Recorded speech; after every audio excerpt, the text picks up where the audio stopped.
எல்லாத்துக்கும் good evening. இந்த வீடியோவில் நம்ம பார்க்க போகிறது என்ன அப்படின்னா, டெலிகஸ் நான் பர்டஸ்ட் டெலிகர் அப்படின்றது. அதாவது when delegation cannot be further delegate அப்படிங்கிறது. அதாவது ஒரு டெலிகேட் அப்படின்னா இந்த இடத்துல என்ன சொல்கிறாங்க, ஒரு பிரின்சிபல் இருக்காங்க. பிரின்சிபல் வந்து ஒரு ஏஜென்ட்டுக்கு ஒரு டியூட்டியை மாற்றி கொடுத்துருவாங்க.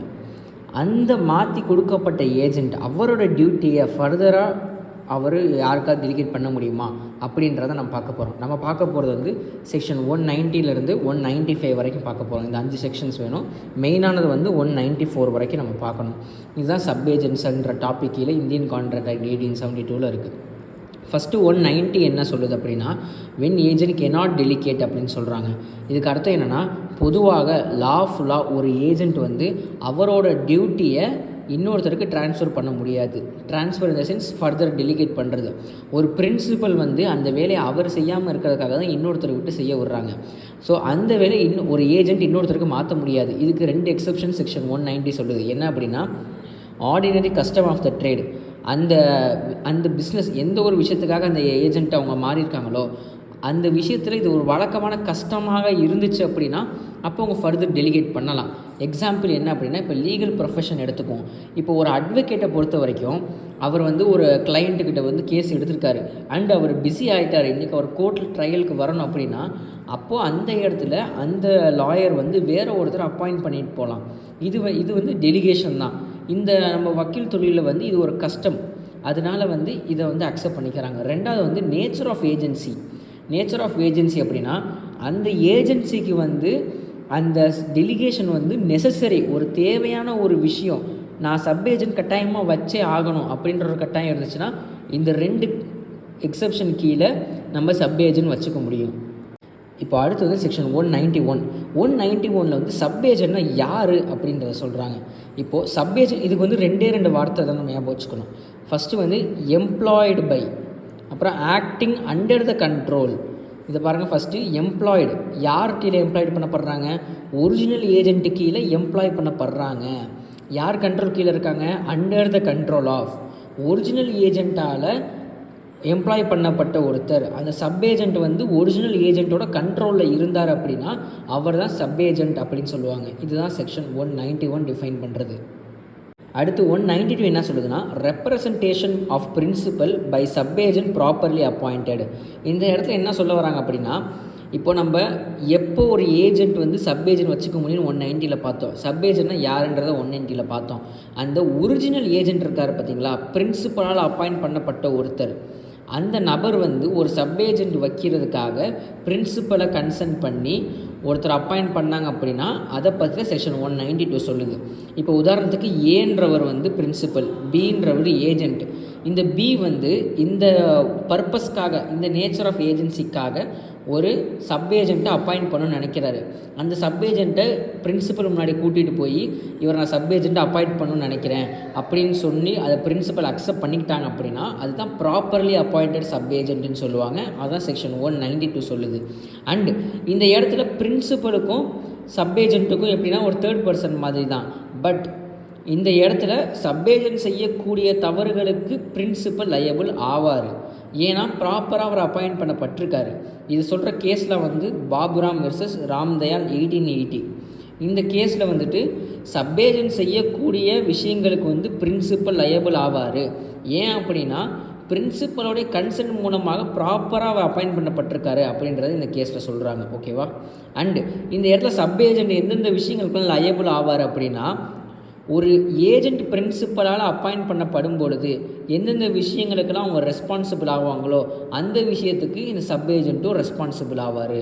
அதுதான் செக்ஷன் 192. அண்ட் இந்த செக்ஷன் 192 வந்துட்டு 2 விஷயங்கள் இருக்குது. Agents responsibility for sub agent, அடுத்து சப் ஏஜென்ட்ஸ் ரெஸ்பான்சிபிலிட்டி. இது என்ன அப்படின்னா, சப் ஏஜென்ட் செய்யக்கூடிய எந்த ஒரு விஷயத்துக்கும் ஏஜென்ட் வந்து பொறுப்பாவார். ஏன் அப்படின்னா ஏஜென்ட் அப்பாயிண்ட் பண்ணதே வந்து சப் ஏஜென்ட் அப்பாயிண்ட் பண்ணது இந்த ஏஜென்ட்டு தான். இந்த பிரின்சிபல் வந்து இந்த நபரை அப்பாயிண்ட் பண்ணுன்னு சொல்லலை, இந்த நபரை நான் எடுத்துக்கிறேன் அப்படின்னு இந்த சப் ஏஜென்ட்டை ரெப்ரசன்ட் ஃபஸ்ட்டு பண்ணுறது யாரும் இந்த ஏஜென்ட்டு தான். அதனால் இவர் செய்யக்கூடிய நெக்லிஜென்ஸுக்கும் தவறுக்கும் வந்து ஏஜென்ட் பொறுப்பாவார். அடுத்து ஏஜென்ட் சப் ஏஜென்ட் யாருக்கு பொறுப்பாவார் அப்படின்னா டைரெக்டாக வந்து ஒரிஜினல் ஏஜென்ட்டு தான் பொறுப்பாவார்.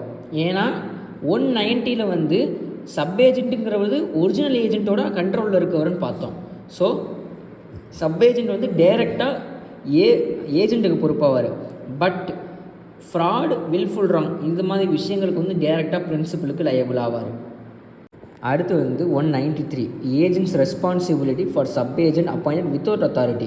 இந்த இடத்துல ப்ராப்பர்லி அப்பாயிண்டட் பார்த்தோம். 192 வந்து ப்ராப்பர்லி அப்பாயிண்டட். ஆனால் 193 வந்து வித்தவுட் அத்தாரிட்டி, அதாவது பிரின்சிபலோட கன்சென்ட்டே இல்லாமல், நம்ம இங்கே பார்த்த மாதிரி நெசசரி ஆஃப் ஏஜென்சி அந்த மாதிரி எதுவும் இல்லாமல் ஒரு ஏஜென்சியை உருவாக்குறாரு. சப் ஏஜென்ட்டை யார்? ஒரிஜினல் ஏஜென்ட்டு உருவாக்கி அதில் சப் ஏஜென்ட் பண்ணக்கூடிய எந்த ஒரு விஷயங்களுக்கும் வந்து ஏஜென்ட்டு தான் பொறுப்பாவார். சப் ஏஜென்ட் வந்து இந்த இடத்துல பிரின்சிபலுக்கு பொறுப்பே ஆக மாட்டார். ஏன் அப்படின்னா பிரின்சிபல் கூட எந்த விதமான அத்தாரிட்டியும் இல்லாமல் ஏஜென்ட்டாக, ஒரிஜினல் ஏஜென்ட்டாக உருவாக்குனதான் இந்த கான்ட்ராக்ட். ஸோ இப்படி ஒரு சப் ஏஜென்ட் இருக்கா அப்படின்றது பிரின்சிபலுக்கே தெரியாது. அதனால் இந்த இடத்துல சப் ஏஜென்ட் செய்யக்கூடிய எந்த ஒரு தவறுக்கும் பிரின்சிபலை நம்ம எந்த ஒரு விதத்துலையும் லயபிள் ஆக்கவே முடியாது. அதே மாதிரி இந்த இடத்துல சப் ஏஜென்ட் வந்து போய் பிரின்சிபலை எந்த ஒரு விஷயத்துக்கும் சூ பண்ண முடியாது. ஏன்னா ஏஜென்ட் வந்து அத்தாரிட்டியே இல்லாமல் அப்பாயிண்ட் பண்ணியிருக்காங்க இந்த இடத்துல. ஸோ பிரின்சிபல் லயபிள் ஆக மாட்டார். இந்த இடத்துல ஏஜென்ட்டுக்கும் சப் ஏஜென்ட்டுக்கும் உள்ள ரிலேஷன்ஷிப் என்ன அப்படின்னா, ஒரு பிரின்சிபலுக்கும் ஏஜென்ட்டுக்கும் என்ன ரிலேஷன்ஷிப் இருக்கோ அதே ரிலேஷன்ஷிப்பை இவங்களும் ஃபாலோ பண்ணுவாங்க. அடுத்து 194 இது வந்து relationship between principal and person duly appointed by agent to act in business of agency. இது சிம்பிளாக ஒரே வார்த்தையில் சொல்லணும்னா சப்ஸ்டிடியூட் ஏஜென்ட் அப்படின்னு சொல்லலாம். இந்த ஒரு வார்த்தை நல்லா கவனிக்க செக்ஷன் இருக்குது. Person duly appointed. டியூலி அப்படின்னா இந்த ஒரு குறிப்பிட்ட விஷயங்களுக்காக அப்பாயிண்ட் பண்ணக்கூடிய ஒரு பர்சன். என்ன அப்படின்னா, இப்போது உதாரணமாக இதுக்கு ஒரு இல்லஸ்ட்ரேஷன்னா, ஏன்னு ஒரு ஏஜென்ட் இருக்கார். இது இருக்குமா, ஏன்ற ஒரு ஏ வந்து பீட்டை வந்து அவருடைய எஸ்டேட்டை விற்கணும் அப்படின்னு சொல்கிறார் ஒரு ஆக்ஷனில். அப்போது அதுக்காக ஒரு ஏலம் விடுபவரை நீங்கள் கூட்டிகிட்டு வா அப்படின்னு சொல்லி பி கிட்ட சொல்லியிருக்காரு. பி நேம்ஸ்னால் அப்பாயிண்டட்னு அர்த்தம் இந்த இடத்துல லீகல் டேர்ம். அது பி வந்து சி ஒரு ஆக்ஷனரை வந்து ஏட்டை இன்ட்ரடியூஸ் பண்ணுறாரு. இந்த இடத்துல சியை சூஸ் பண்ணுறது யாருன்னா பி தான். ஆனால் இப்படி ஒரு ஆக்ஷனரை சூஸ் பண்ணணும் அப்படின்னு சொல்கிறது ஏ. ஸோ அதனால இதுதான் வந்து சப்ஸ்டிடியூட் ஏஜென்சி. அதாவது இந்த ஒரு வேலையை செய்கிறதுக்கு எனக்கு ஒரு ஆளை அப்பாயிண்ட் பண்ணி கொடு அப்படின்னு இந்த ஏஜென்ட்டிட்ட பிரின்சிபல் சொல்லும் பொழுது அவரோட கமாண்டுக்கு கேட்டு ஒரு ஏஜென்ட்டை அப்பாயிண்ட் பண்ணாங்க அப்படின்னா அவர் தான் சப்ஸ்டிடியூட் ஏஜென்ட் அப்படின்னு சொல்லுவாங்க. இதை சொல்கிறது செக்ஷன் 194. இந்த ஒரு விஷயத்தை செய்கிறதுக்கு வந்துட்டு ஏஜென்ட்டுக்கு வந்து அத்தாரிட்டி இருக்கணும். ஆக்சுவலாக அவருக்கு எக்ஸ்ப்ரெஸ்ஸாவோ இல்லை இம்ப்ளைடாவோ அத்தாரிட்டி இருக்கணும் இன்னொரு நபரை அப்பாயிண்ட் பண்ணுறதுக்கு. எதுக்காகனா அந்த குறிப்பிட்ட பிஸ்னஸை செஞ்சு கொடுக்கறதுக்கு. இவர் வந்து சப் ஏஜென்ட் கிடையாது, இவர் வந்து சப்ஸ்டிடியூட் ஏஜென்ட். இதுதான் செக்ஷன் 194 சொல்லுது. அடுத்து கடைசி செக்ஷன் 195. 195 வந்து இதில் அவ்வளோ இம்பார்ட்டன்ட் கிடையாது. பட் இருந்தாலும் நம்ம போன 194 வந்து நேமிங் அப்படின்னு பார்த்தோம். பி நேம்ஸ் சி அப்படின்னு. நேம்னா அப்பாயிண்டிங். ஸோ இந்த இடத்துல ஒரு ஏஜென்ட் நேமிங் சச் பர்சன்ஸ் இந்த சப் ஏஜென்ட்டையோ இல்லை சப்ஸ்டிடியூட் ஏஜென்ட்டையோ அப்பாயிண்ட் பண்ணும் பொழுது அவங்க எப்படிப்பட்டவங்களாக இருக்கணும் அப்படின்றத 195 சொல்லுது. பொதுவாக ஒரு ஏஜென்ட் வந்து ஒரு சப் ஏஜென்ட்டையோ ஒரு சப்ஸ்டிடியூட் ஏஜென்ட்டையோ செலக்ட் பண்ணும் பொழுது ஆர்டினரி ப்ரூடன்ஸோடு இருக்கணும். ப்ரூடன்ஸ் அப்படின்னா நாலேஜ்னு அர்த்தம். நம்ம ஜூரிஸ்ப்ருடன்ஸில் படிச்சிருப்போம்ல நாலேஜ்னு சொல்லிட்டு, அது மாதிரி தான். ஒரு ப்ரூடெண்ட் மேனாக அவர் யோசித்து இந்த வேலைக்கு இவன் சரிப்பட்டு வருவானா அப்படின்றத சூஸ் பண்ணி அவர் அப்பாயிண்ட் பண்ணியிருக்கணும். அப்படி அப்பாயிண்ட் பண்ணாமல் சம்மந்தமே இல்லாத ஒருத்தவனை, இந்த தொழிலுக்கு சம்மந்தமே இல்லாத ஒருத்தனை அப்பாயிண்ட் பண்ணி அவனால் ஒரு லாஸ் ஏற்படுச்சுன்னா அதுக்கு ஏஜென்ட்டு தான் பொறுப்பாவார். ஸோ இதுக்கு ஒரு எக்ஸாம்பிள் என்னென்னா, அவர் வந்து ஒரு பிரின்சிபல்னு வச்சுக்கோம். அவர் வந்து பியை அப்பாயிண்ட் பண்ணுறாரு. பிகிட்ட என்ன சொல்கிறாருன்னா, எனக்கு வந்து ஒரு ஷிப் வேணும், இந்த ஷிப்பை வந்து எனக்கு நீ வாங்கி கொடு அப்படின்னு சொல்கிறாரு. பி வந்து சியை கண்டுபிடிக்கிறாரு. சி வந்து யாருன்னா ஒரு ஷிப் சர்வேயர். அவருக்கு வந்து நிறைய ரேட்டிங்ஸ் இருக்குது. கூகுளில் ஒரு 500+ ரேட்டிங்ஸ் இருக்குது. ரொம்ப ரெப்யூட்டடான ஒரு ஆள். அந்த நபரை கொண்டு வந்து ஏட்ட கொடுக்குறார். இவர் வந்து ரொம்ப ரெஸ்பெக்டட் அண்ட் இந்த பிஸ்னஸில் வந்து ரொம்ப கரெக்டான ஆள். இவர் சொல்கிற ஷிப் நம்ம சூஸ் பண்ணலாம் அப்படின்னு சொல்கிறாங்க. ஸோ அவர் ஒரு ஷிப்பை சஜஸ்ட் பண்ணுறாரு. கடைசியில் அந்த ஷிப் வந்து ரொம்ப டேமேஜாக இருக்குது, அது வந்து ரிலேபிளாகவே இல்லை. அது ஷிப்பில் ஓட்டிகிட்டு போகும்போது இவங்க நிறைய லாஸ் ஏற்பட்டுருது, அந்த ஷிப் உடஞ்சிடுது அப்படின்னா இந்த இடத்துல பி லைபிள் ஆக மாட்டார். ஏன் அப்படின்னா அவர் ப்ரூடெண்ட் மேனாக ஒரு நாலேஜபிள் பர்சனை தான் சஜஸ்ட் பண்ணியிருக்காரு. அந்த நாலேஜபிள் பர்சனால் ஏற்பட்ட லாஸ்னால தான் இங்கே ஏக்கு லாஸ் ஏற்பட்டிருக்கு, பினால் கிடையாது. ஸோ அப்படி சப்போஸ் பி வந்து ஒரு இந்த கேஸில் சொன்ன சிஏ செலக்ட் பண்ணாமல் ஒரு சும்மா ஒரு யாரோ ஒருத்தர் வச்சுக்கோங்களேன், அவன் வந்து ஏதோ ஒரு கடையில் ஒரு மெக்கானிக் ஷெட்லேயே ஏதோ ஒன்று இருக்கான். ஏவை ஏமாத்துறதுக்காக சியை கூட்டு வந்துட்டு, அதாவது இந்த மெக்கானிக் ஷெட்டில் இருக்க பையனை கூட்டு வந்துட்டு சம்மந்தமே எல்லாமே ஒரு கப்பல் சொல்லு அப்படின்னு சொல்லி கமிஷனுக்கு ஆசைப்பட்டு ஏவை ஏமாற்றி அதில் லாஸ் ஏற்பட்டுச்சு அப்படின்னா அப்போ பி பொறுப்பாவார். இதுதான் செக்ஷன் 195 சொல்லுது.